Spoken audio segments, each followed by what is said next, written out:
Hi, and welcome to The Working Songwriter, the show where today's best songwriters come to talk shop. I'm your host, Joe Pug.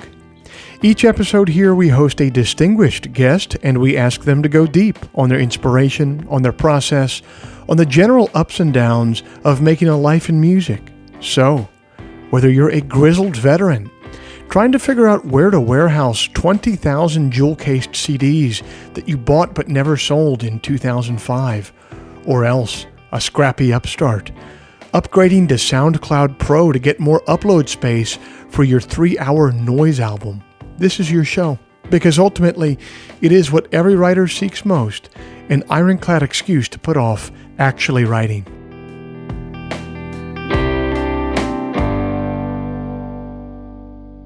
Hey everybody, it's the second Friday of July 2021, and I thank you for joining us. This week's show is brought to you by Bandzoogle. Built by musicians and for musicians, Bandzoogle is an all-in-one platform to build a beautiful website for your music.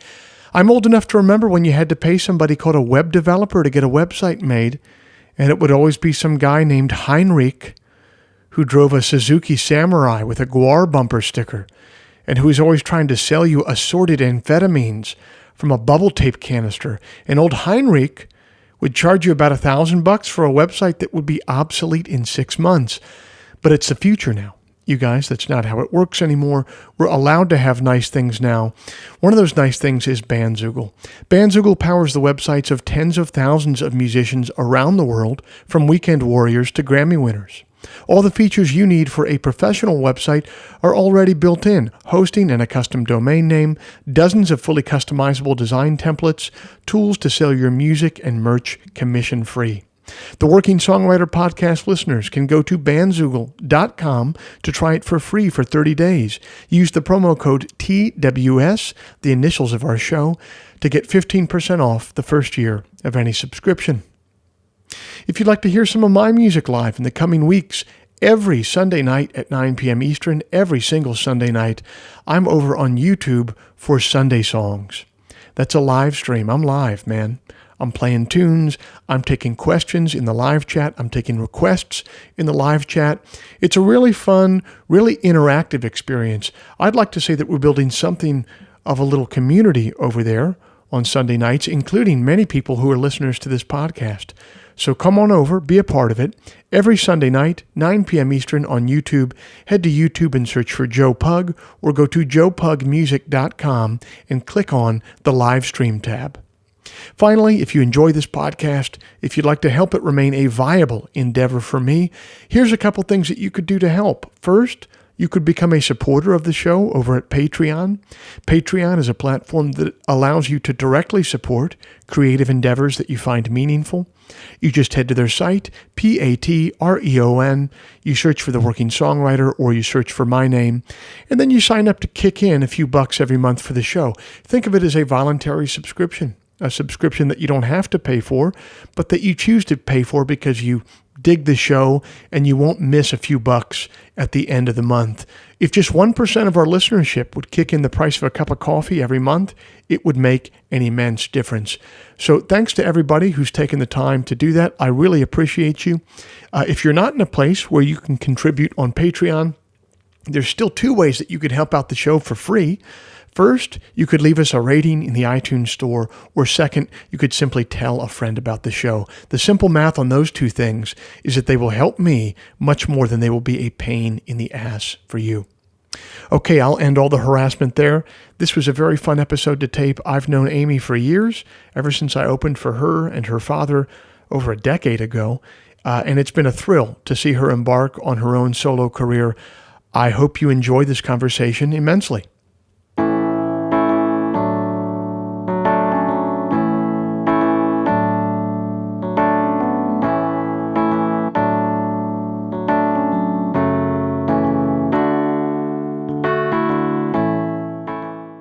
My guest this week grew up in a musical family and is now carrying the torch herself.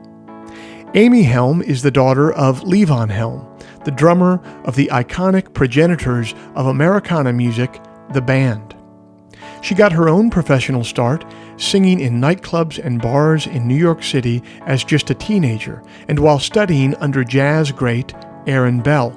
In the early aughts, she co-founded the alt-country band A La Belle, which would go on to release critically acclaimed albums for a decade.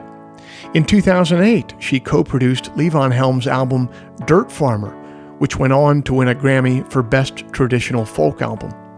She has extensive credits as a background vocalist for bands such as Steely Dan, Linda Thompson, Rosanne Cash, and many others. American Songwriter says of her music, "With reverence for her roots, Helm purveys a transcendent family tradition with a nuance found only on sturdy ground." No Depression says that her forthcoming album quietly invites us in, takes us to the altar of the heart, and lifts us up.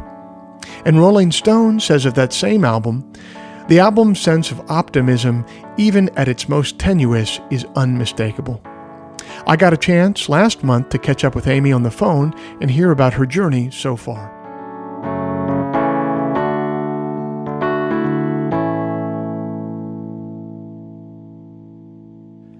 Amy Helm, thanks so much for being a part of the Working Songwriter podcast. We begin every one of these episodes talking to our guests about how music intertwined with their lives when they were kids, but something tells me that you have a particularly interesting story to tell when it comes to this, and it's probably a story that you've told a million times, so I don't want to belabor it with you, but when did you first, what are your earliest memories of music being a part of your life? I think that my memories honestly are very, although my father was a musician, all his friends were musicians, my mom was a songwriter, so I was surrounded by musicians, but honestly, I think my memories are probably similar to anyone's in that you kind of remember your parents' record collection, you know? You remember what you listened to in the back seat of the car and what was being played, you know. For me, it's always driving in the car. Those are my strongest memories. And what was being played around the house, you know, and of course with my father, you know, being from Arkansas, I think it was kind of natural to how he grew up to pass on songs that he had learned in church and songs he had learned from his parents to me. So my earliest memories were, you know, the songs we sang in church and the songs he had on the radio or on his record player. And what were some of those songs? Well, let's see. One of his favorite hymns was Farther Along, and one of my grandmother's favorite hymns was I'll Fly Away. So those are two strong ones. And he was absolutely committed to teaching me every Ray Charles song. For me to know Ray Charles's songbook, that was important. And Muddy Waters and Sonny Boy Williamson. And he also loved Charlie Rich and Ralph Stanley and Hank Williams and just a lot of country and a lot of blues. More blues, but both. Did you have a realization at some point of like, my dad kind of has a different job than like driving a forklift? You know, it's kind of an unusual job within the scheme of things. Is there a moment when you remember putting two and two together and being like, maybe this is different than most kids? You know, I don't remember feeling that in a real conscious way until I was a bit older, like maybe a young teenager, because but I do very vividly remember that when I was little, my understanding of what my dad did for a living is that he played drums in Rick Danko's band. That's kind of how I saw it. Like, there was this group, it was Rick's band. Rick was the coolest of them all. Right. And his song Stage Fright was the one that I knew, so I assumed that was the big hit. And that my dad had this great job being Rick's drummer. So that was kind of my perception of it. And when I was a teenager, I actually somehow happened upon a cassette tape of music from Big Pink.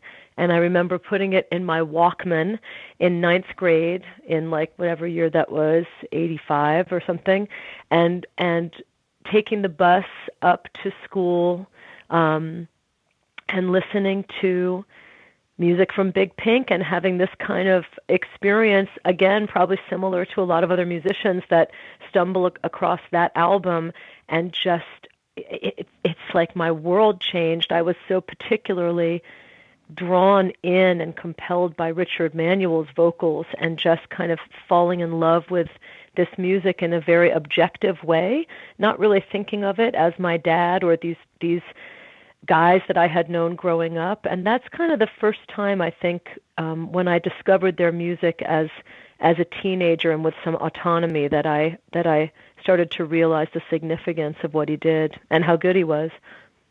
And around that time, when you kind of had that epiphany in a certain way, had you already been considering music as a living, or had that not been? It's just like, that's what Dad does, and I'm going to find my own. I'll do something else. At what point did music look like it would become your own path? Well, from a very young age, from actually just about that time, maybe a couple years older, I was singing in bands in high school and singing in clubs in New York City, and once in a while there was a little bit of money, and as soon as you get a taste of that, I mean, when you're 15 and you sit in and you do you sing a Jimi Hendrix cover and you walk away with $35, I mean, the world is your oyster, as they say. So I think true. that I very, very early on, like all musicians and singers, you realize, like, oh man, I love doing this, and I can put some gas in the car, I can buy myself some lunch, or, whatever it is that you're going to do next. So I always loved singing and knew that that's what I could do. I also had the opportunity to study in high school as I was singing in different bands and performing in different clubs. I was also studying with an incredible jazz teacher at my high school whose name was Dr. Aaron Bell, and he was Duke Ellington's bass player. And that had a huge impact on me, of course, as any great music teacher does. And so I got very serious about wanting to get better, and that became my focus. And then I think in terms of choosing it as a career, I think that, I always sang in bands and did it through college, but then when I was in my late 20s, I would say that I made a permanent shift into sort of embracing it as a career path. It's so funny you talk about making that $35 for just sitting in and singing a Hendrix cover. And you have no idea. Nothing's changed. And most of us are still making just a little above that. Yeah, just maybe a slight multiple here and there, but pretty much in the same ballpark. Only our expenses have gone through the roof. Yeah. But it's so true. I mean, I can remember in high school, I worked a job like as a short order cook where I had to clean, the customer bathrooms and stuff like that. And then I play a gig with my band where, I don't know, we're playing like some Sublime cover while people do the limbo at a birthday party. We get paid $100 afterwards. And I'm like, man, I'm never working for money ever again. Are you kidding me? I really relate to that. And I would really bet, I would be confident to say that a majority of musicians who would hear you tell that story would have a completely similar story. I was waitressing in high school too on the weekends and had the same thing. Like, God, man, sing Little Wing up in the Hamptons for some people at a party, 100, maybe sometimes $150 if it was the right crowd. Yep. Shit.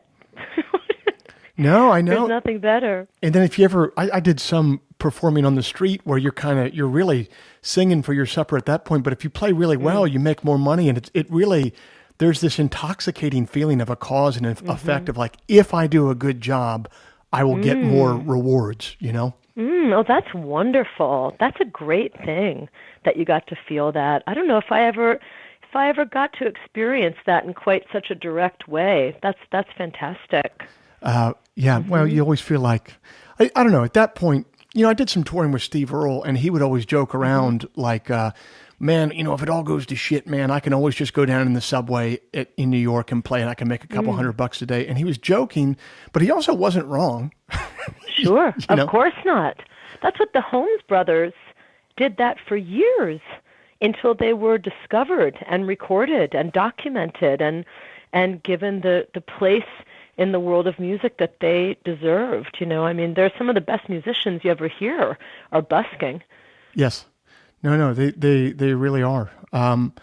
So that's funny. I never had a chance to do that because I was learning, the thing that grabbed me, I mentioned Richard Manuel earlier, and then of course there was Aretha Franklin, and there was the Stax, greatest Stax soul hits that I found with Linda Lindell singing "What a Man," and I've discovered all of these soul singers and jazz singers, and very quickly fell into that music.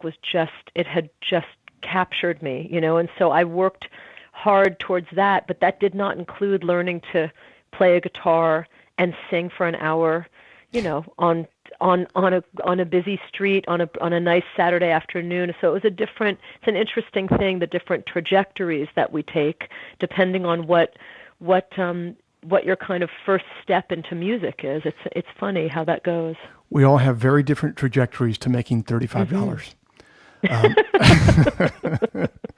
True. Now, what do you think it was? I mean, because the music that you're describing, listening to and connecting with, you're learning the catalog of Ray Charles and Muddy Waters. You hear music from Big Pink for the first time, and it really affects you in a certain way. In the mid-'80s, when you have new wave and punk and coming out, all these sort of all this contemporary music, there's plenty of parents that want to impress upon their children, their own musical taste, and it just never works. And so do you think that there was something besides the fact that your parents were into it that intrigued you about this music? Like, why did it take with you and not necessarily with many of your peers? Right. For me, it was Aretha Franklin first. There was something, the truth of what she was saying just made everything else disappear and reappear in the correct focus. You know what I mean? I think that there was something about, there was just that mysterious thing about her voice and what she was talking about. And even though I hadn't experienced what she was talking about, it felt like she was talking directly to me. And everything that I had felt from sad to joyful and everything in between, she understood it, and her voice held it. And it's that incredible thing about music. For me, it was Aretha. For someone else, it's the Allman Brothers. It doesn't, whatever the conduit is, I think that music has the capacity to reach us in the innermost, what's the gospel song, in the upper room, right? To go into that kind of quiet and very private place inside of ourselves and reach us. And I guess I don't know quite what it was, but that's what did it for me, was her singing, and then subsequently a lot of female singers that had that direct line to my heart. It sounds like on a very basic level, you were just touched by beauty and wanted to dedicate your life to recreating that beauty in some way. It sounds like from your experience with that teacher, Dr. Aaron Bell, you mentioned, I just wanted to dedicate myself to getting better at that point. So do you think that would be an accurate way to describe how you tried to get to that beauty of just like, I'll just try to get better day after day after day? Yes, getting better. And also, I think at that same time, being, 14, 15 years old and studying with Dr. Bell and listening to all that music, it occurred to me not just getting better, but also the ability to reach an audience and to feel them and kind of to sing for people. That wasn't lost on me. I was very compelled by that as well. I felt a deep connection to the audience when I would do these, high school concerts or little concerts in clubs on the Upper West Side. And that was something else that really called to me. And I'm not sure if I can articulate it, except to say that I knew I could reach people, and maybe it was only one or two people I was reaching, but I knew that that's part of the gift, right? When we're given the gift to be able to play or sing, you can feel the what is symbiotic in that when you start performing. I think that you're aware of that from a very young age.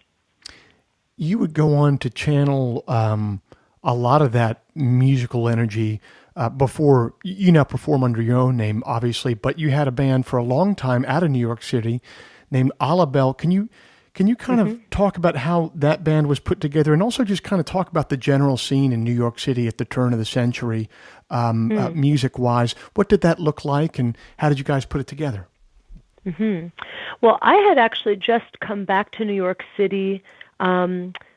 Right around that time, I had lived in New Orleans for about a year and had been soaking up all of that music. I joined a gospel choir down there and did a lot of listening. I didn't do a lot of gigging in New Orleans. I just did a lot of listening. And I came back to New York, and they were doing a bartender at a club called 9C, which was on 9th and Avenue C, had started a Sunday night for sinners song swap kind of a thing at that club, and this was in direct response to 9/11. So it was an interesting time in New York City because, normally you wouldn't get a crowd of people that wanted to hear hymns on a Sunday night. But there were a lot of people in there of all faiths, and I'm sure a bunch of people that consider themselves atheists and all kinds of different spiritual backgrounds in the room. But people were so traumatized from 9/11 that they wanted to hear something. They wanted all of us find some place to stand with it, and so it was in the spirit of that we did those shows. And there was a lot. I think there was quite a bit of that happening around the city. Maybe not necessarily nights of hymns, but definitely the temperature was ripe for things like that. And so we started doing these nights there, and then that kind of led to Jimmy Zhivago, who's passed away now, but was one of the original members, a founding member of Bell. He brought a producer down that he worked with to listen to the band, and we made a record, and then we kind of followed from there and had the opportunity to tour all over the world and play with some incredible musicians, and it was quite an amazing experience being in that band. Who else, what other bands were bopping around that scene at the time? Gosh, I'm trying to think about that. It's funny because when I think of turn of the century New York, like you think, I guess there was like that whole scene of like really angular indie rock, like the Strokes and stuff like that coming out of it. But I guess you would have been in a totally different sort of silo in a way musically. Well, we were, and I think too, because I had just come from New Orleans. I had just moved back to the city. I didn't really have my finger on the pulse of what was happening around that time. So I can't answer the question very well, but yes, we were. I mean, we were definitely the only people doing hymns like in the.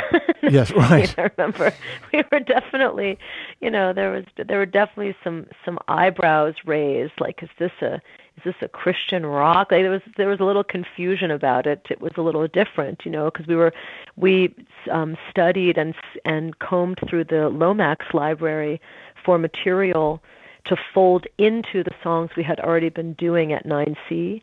That's what we did for our first album, was kind of dive into that material. So we were definitely doing something that at the time was unique in the New York City scene. That I'm sure of. With such a deep dive during that period of your life and with that project into, hymns, probably many hymns that were in public domain and stuff like that, what do you think you've taken? What did you learn from poring over those songs that you've now taken into your own songwriting? Because by definition, a hymn that you're going to play that's in public domain, that's a song that has survived just through its own beauty and goodness for decades, sometimes centuries. So what do you think you've taken from your own writing from that period of time, getting so intimate with songs like that?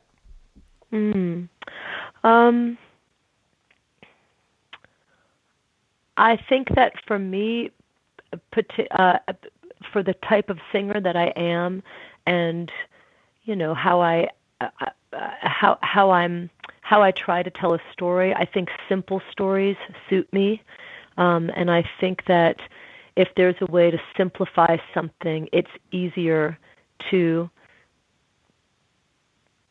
convey all the angles of that story vocally. I think that's maybe one thing that I've taken from there, and also to lean on simple arrangements and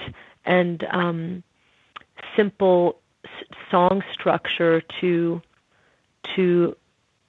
find, how do I say it, to lean on that as a vocalist and find your way into it creatively. I think not only is the story being simple, a way to walk forward in presenting a song, but also the melody, the melodic structure. When that is simple, I think that it can really open up. You listen to incredible interpretations of simple hymns.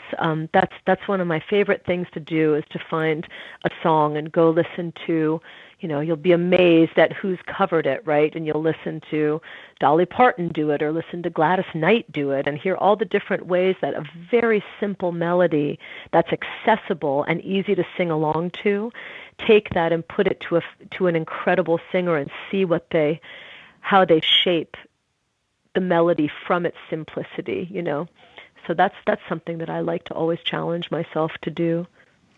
Wow. So it sounds like you'll bring that simplicity to songs that you're interpreting. Do you find yourself doing that with songs that you write as well? Like, will you write something and it'll start out almost more lyrically and more melodically complex than you would like it to be at first, and then you have to edit it down and rein it back? Or do you kind of build it block by block in a simple way without it going too far? That's interesting. I've had experience with both.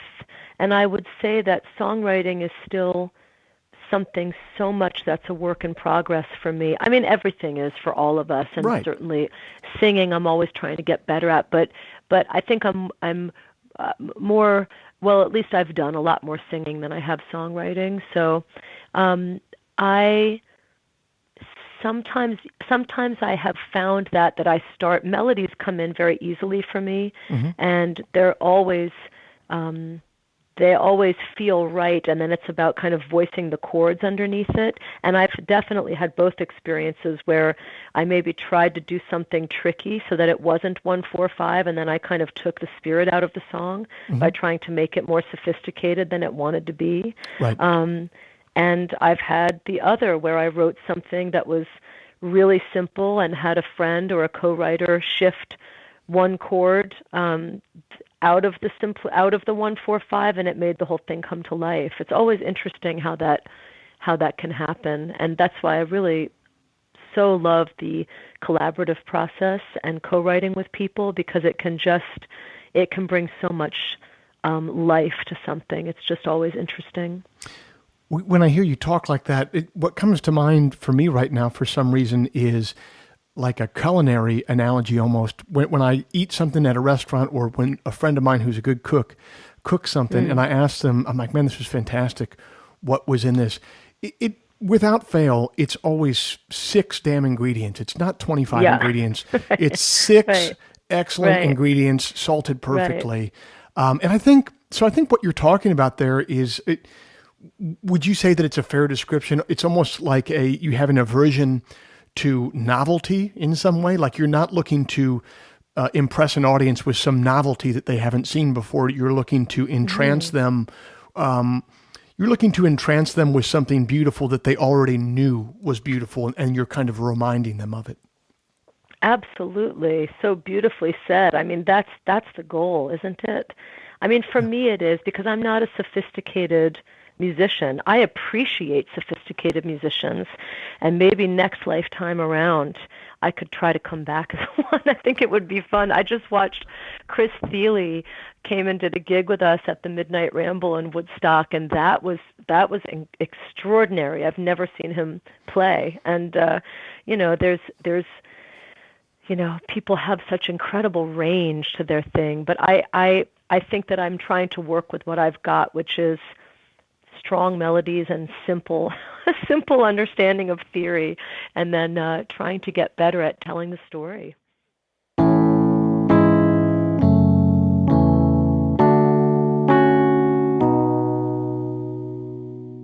Are you stuck in a rut? Are you tired of listening to that Jimmy Buffett 20th Century Masters CD over and over again and need some new music? Are you sick of making hamburger helper beef stroganoff for dinner every night and you want something new to cook? What you are looking for, my friends, is the Enthusiast Digest.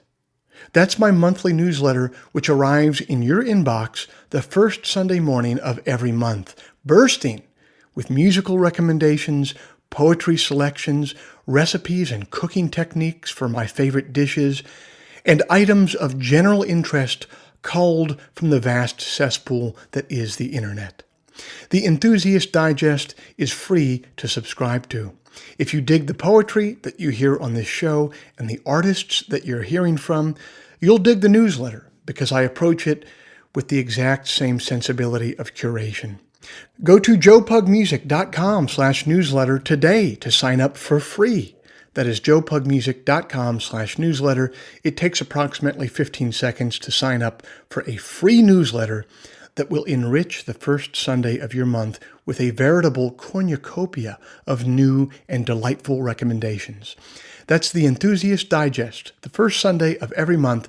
Sign up for free at joepugmusic.com/newsletter.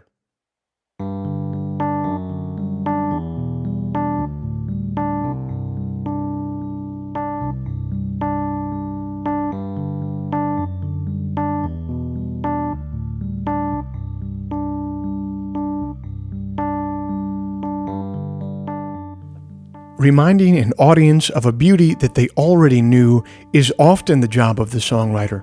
But what's funny is it doesn't necessarily have to be from personal experience. We can all feel an intimation of beauty that transcends specific circumstances and can be mapped from one person's life experience onto another's. Just because something is subjective doesn't mean that it isn't universal. There's a wonderful poem by Billy Collins that speaks to the artist's ability to intimate beauty that they themselves have not actually seen. It's entitled Fishing on the Susquehanna in July. I've never been fishing on the Susquehanna, or on any river for that matter, to be perfectly honest. Not in July or any month have I had the pleasure, if it is a pleasure, of fishing on the Susquehanna. I am more likely to be found in a quiet room like this one, a painting of a woman on the wall, a bowl of tangerines on the table, trying to manufacture the sensation of fishing on the Susquehanna. There is little doubt that others have been fishing on the Susquehanna, rowing upstream in a wooden boat, sliding the oars under the water, then raising them to drip in the light. But the nearest I have ever come to fishing on the Susquehanna was one afternoon in a museum in Philadelphia, when I balanced a little egg of time in front of a painting in which that river curled around a bend under a blue, cloud-ruffled sky, dense trees along the banks, and a fellow with a red bandana sitting in a small, green, flat-bottomed boat, holding the thin whip of a pole. That is something I am unlikely ever to do. I remember saying to myself and the person next to me, then I blinked and moved on to other American scenes of haystacks, water whitening over rocks, even one of a brown hare who seemed so wired with alertness I imagined him springing right out of the frame.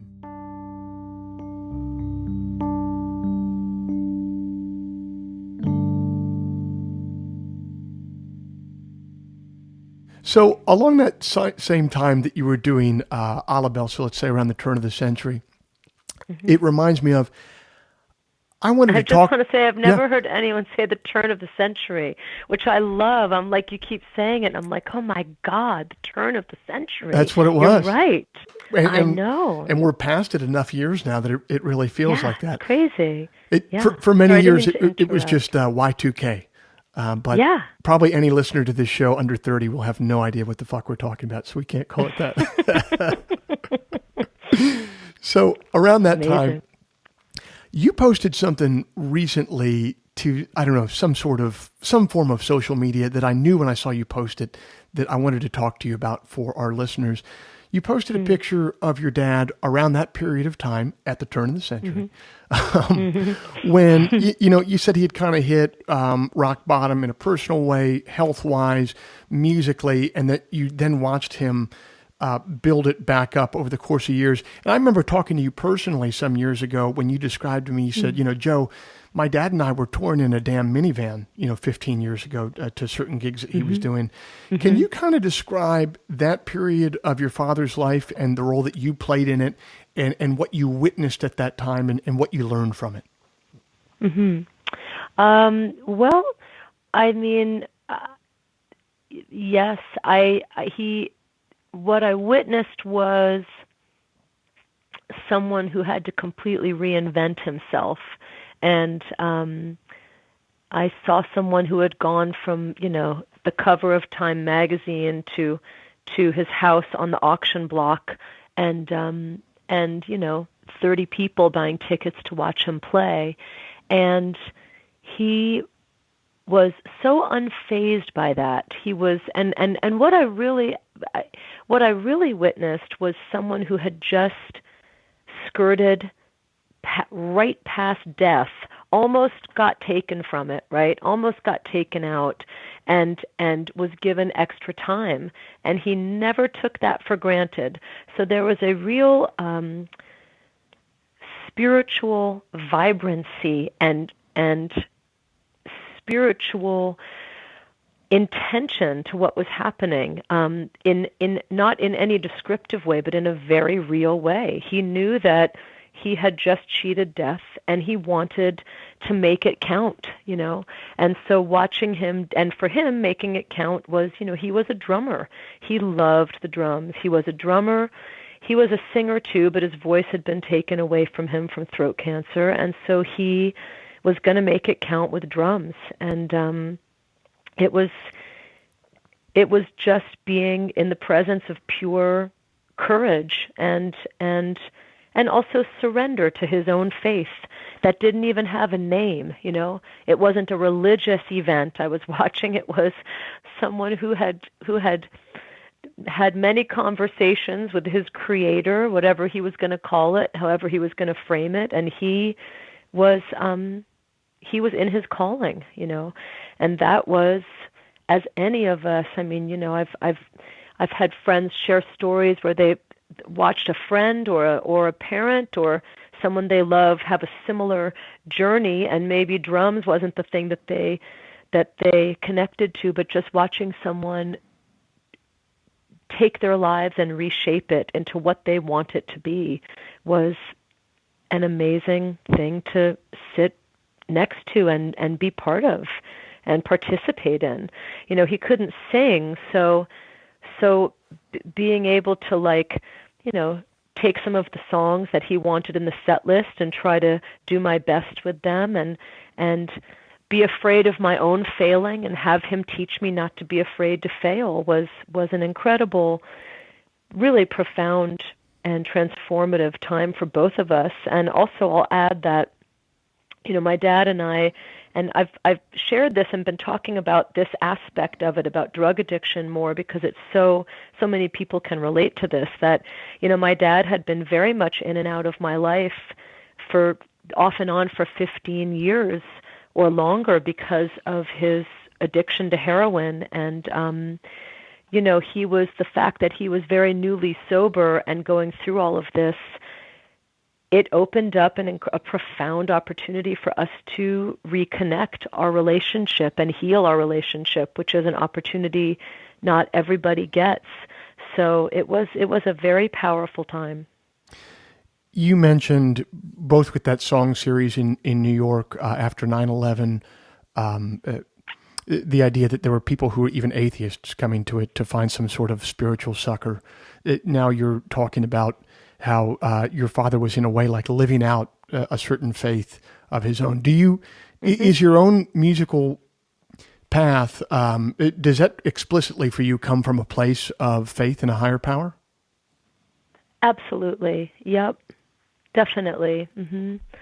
First and foremost, you know, I've always felt closer to I've always felt closer to my heart, and closer to who I want to become, and what qualities in myself do I want to make better and give more of to my kids and to my friends. All of that stuff has always been clearer with music, and it's always funny how that'll dawn on you too. You know, it's not a conscious thought.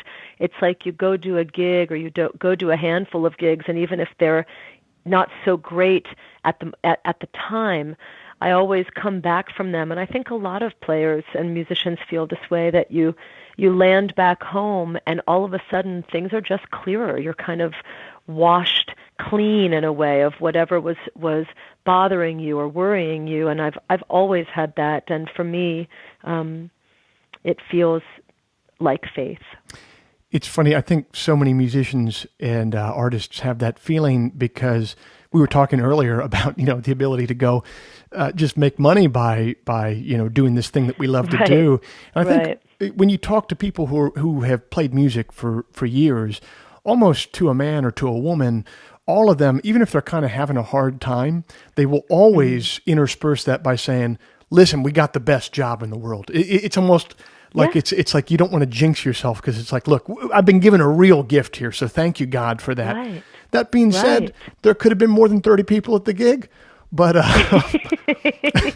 you know what I mean? Right. Oh yeah, well, it's right. It's a funny thing, isn't it? It's a real paradox, because if you love to play or sing, nothing's going to satisfy you like that. And, you know, unfortunately, you know, it's an industry that there's a lot of incredible people working in the music industry, and some of the people that run record labels and PR companies, all the people on the business side of it are some of the kindest, most soulful people you're going to meet, but the whole thing is built on a blueprint that doesn't work, you know. So it's going to take a long time for it to reshape itself. I mean, it's not that old of an industry. You know, I was talking with my kids about that. Like, it's really not that long ago that there started to be sort of a demand for touring artists of different genres.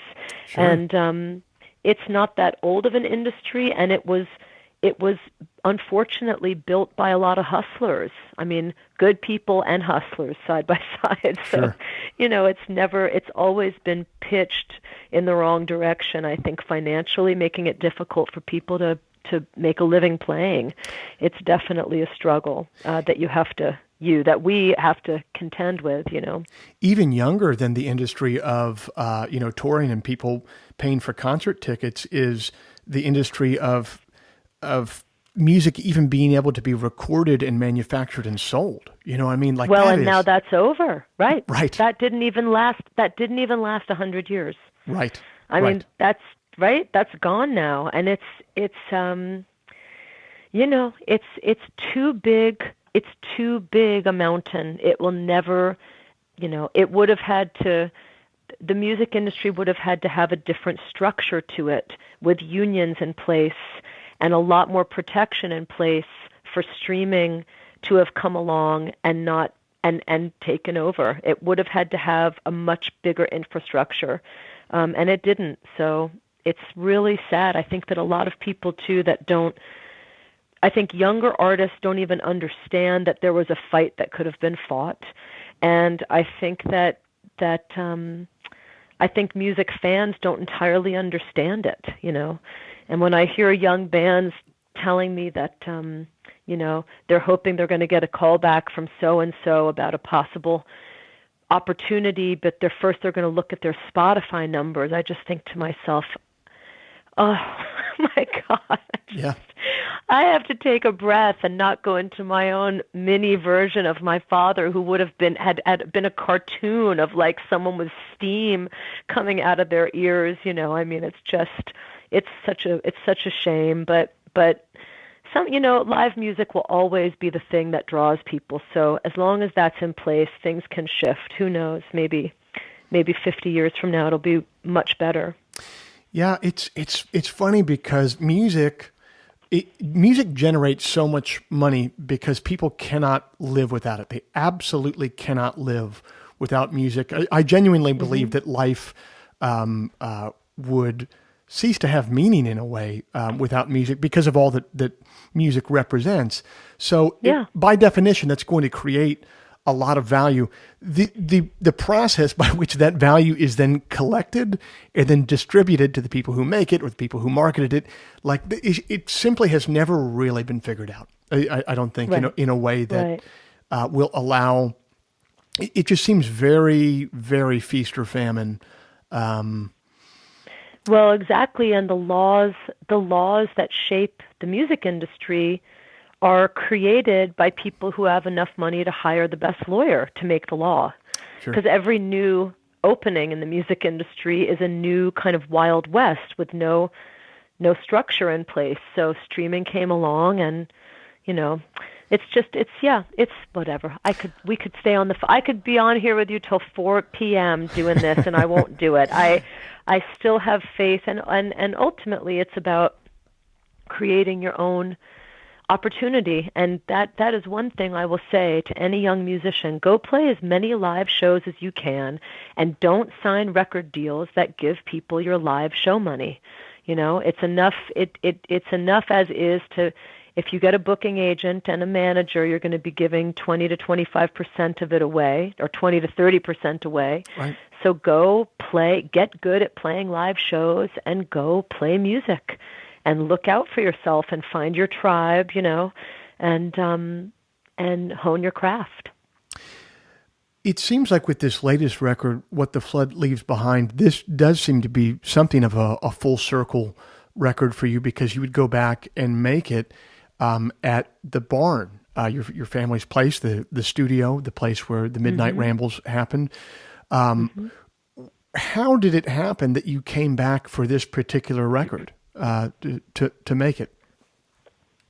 Well, perfect segue into that question. It was money. I wanted to go. I wanted to do what all the cool kids were doing, and I wanted to go to Mexico or like some exotic place, and I wanted to be out in a desert, like with a sunset and a cool little house that I was staying in, and have this whole thing. But there was no time and no money. I mean, not no money, but I had to make a pragmatic choice. And I never take for granted that the studio is available to me. So anybody who might be listening to this, I don't want it to come across sounding like I'm spoiled. I just really wanted to go to Mexico. I don't know why. And so I went very happily. Yes, we'll do it at the barn.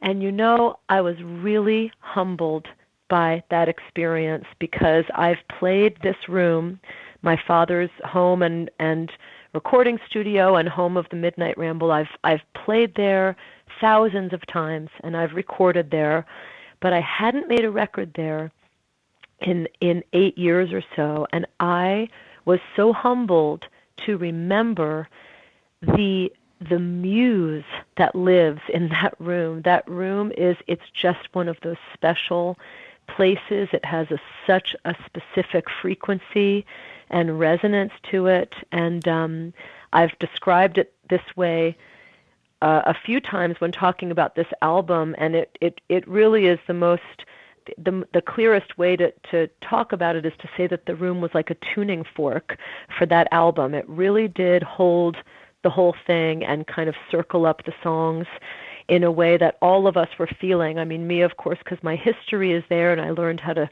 sing and how to play in that room, and I grew up in that room, but also for the other musicians. It just is a special spot. What do you think it is exactly? I mean, I don't want you to have to like boil down magic to some numbers or some metrics here. I don't want you to boil it down to Spotify stats here, but what do you think it is about? Because I've been lucky enough to come up there and play a couple times. I feel the exact same thing when I go there. I know that anytime I go up there with other musicians who haven't been there before, it's passing into hallowed ground. Do you think it's the sense of being a part of a larger narrative, which we could just call, American music or the Great American Songbook? Do you think it's a part of feeling like you're part of a tradition, or do you think that there just is a certain energy there because so many people have created works of art there? Well, I think that this last thing that you said is a big part of it. I do think that the music just like seeps into the wood there. Everybody who's played there, from Muddy Waters to a young kid who's doing his first gig and he's never played bass before and he's up there with a band and it's their fifth gig, or whatever the circumstance is, whether they're legends or just beginning, it doesn't matter. I think that music is really, it's just a room that elicits that from people, elicits the playing from the players.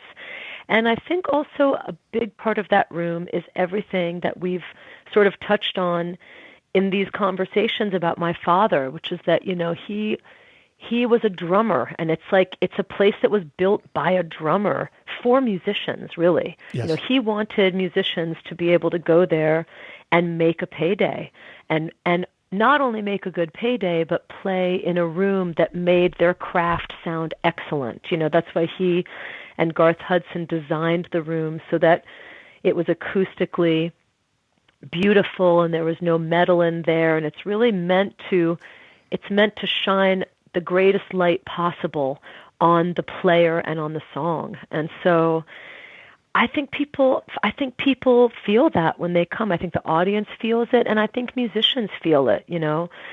Recently a friend was going to sit in with us and telling me that he was nervous about singing those band songs, or that it felt like such a tall order to step into that songbook. But that's not who my dad was. He hated that. He thought not the band songbook, but he hated anyone feeling like something was better than them. He was really a working man's musician. He was about it. He was about the music. He didn't give a shit about your reputation or how many industry people you had on your arm walking in, or who thought you were cool, or what write-up you got. He was really fiercely anti-establishment when it came to that. And I think that's part of what's in the room too, honestly.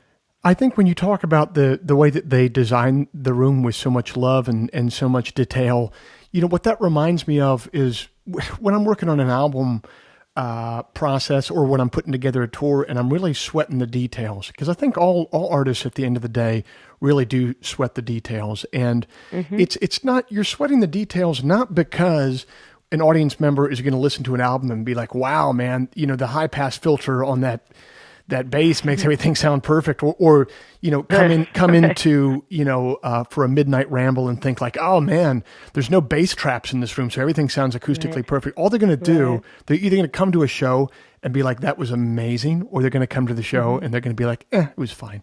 But it's you can tell when love and attention has gone in to make something, and when it has, you just walk away from it thinking that was beautiful music, or you walk away thinking, I'm not buying a ticket for that place again.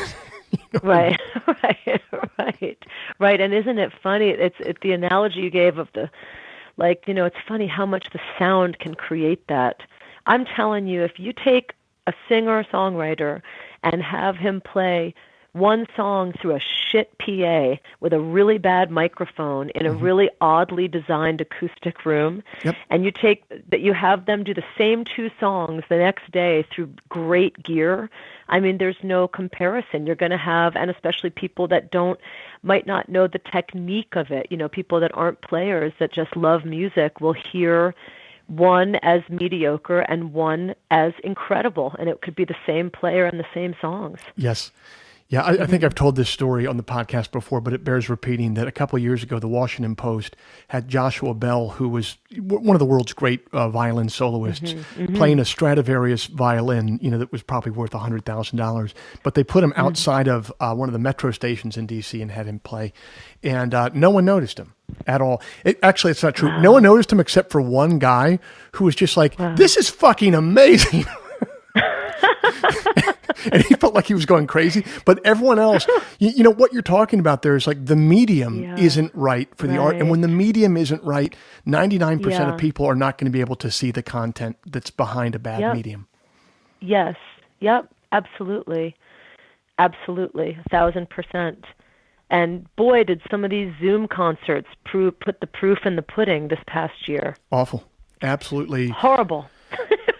I kept saying, I called my friend who's an audio engineer and I said, listen, I don't know if there's a way to do this, but if you could create a plugin that would like immediately EQ all voices, not just for musicians, for all, like I have a friend who works in a court and they were talking about how the system, everybody's voices were feeding back and they were trying to do that. Like if you could create something that just completely blanketed everything with a beautiful EQ, warm, just a little bit of reverb, nice direct sound, you know, you'd be a millionaire.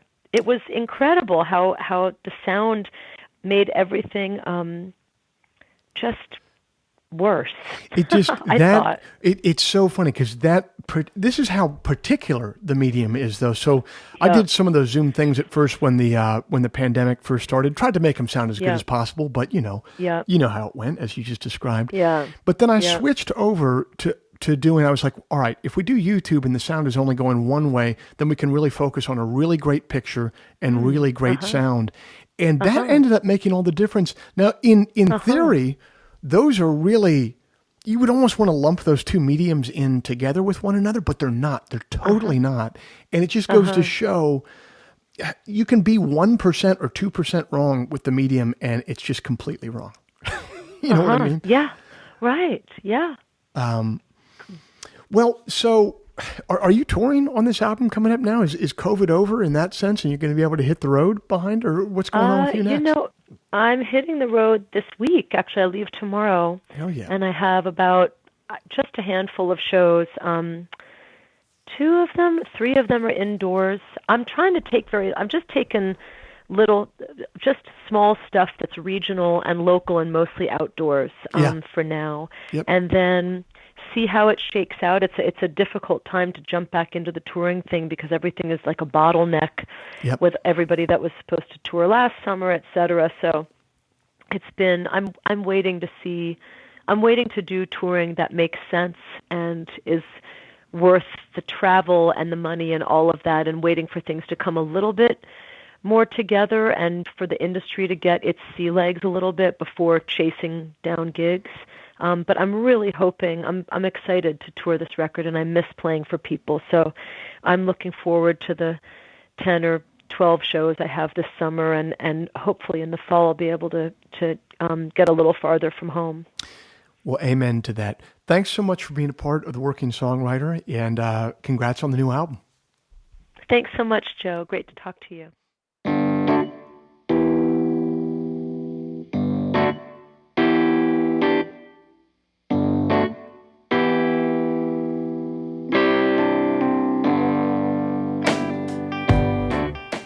This week's show is brought to you by Bandzoogle. Built by musicians and for musicians, Bandzoogle is an all-in-one platform to build a beautiful website for your music. Use promo code TWS, the initials of our podcast, TWS, to get 15% off the first year of any subscription. Amy Helm's new album is entitled What the Flood Leaves Behind, available everywhere music is sold or streamed. If before we meet again you sit down to write, please remember, an expensive drug habit is not a song, a compelling Instagram account is not a song, and most importantly, reverb is not a song. So let all that take care of itself, and for you, just keep your eye on the song.